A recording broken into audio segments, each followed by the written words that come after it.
Est-ce que c'est la position hégémonique Je pense que la gauche est sectaire parce qu'elle est parce que par nature, parce qu'elle a l'esprit de parce qu'elle système? conçoit, elle a l'esprit de système et elle a vraiment l'idée que, comme elle veut changer la société, elle a une vision du bien, du beau, enfin du bon, en fait, théorique, qu'elle veut appliquer de force à la société. Et donc, elle doit, en fait, en virer les déviants, alors que la droite est plus empirique. Elle a moins ce démon de la théorie de la gauche. Et comme disait Raymond Aron, qui pour le coup, voilà, était plutôt un archétype d'une certaine droite intellectuelle, il faut toujours se mettre à la place d'eux. C'est un peu l'idée qu'il y a plus à droite qu'à gauche. À gauche, on a vraiment cette vision d'être dans le bien et de l'appliquer au forceps.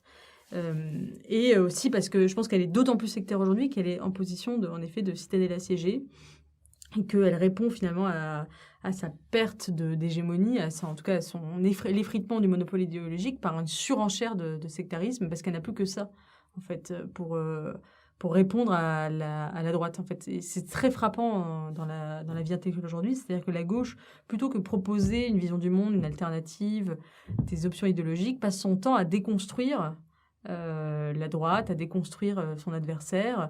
Et finalement, autrefois, c'était plutôt la droite qui était dans la déconstruction de l'utopie de la gauche. La droite était le grand désenchanteur par rapport à la gauche qui était le grand embominateur. Aujourd'hui, c'est le contraire. C'est la droite qui a une vision du monde et c'est la gauche qui essaie toujours de déconstruire la droite en disant mais ça, c'est pas vrai. Enfin, faire du...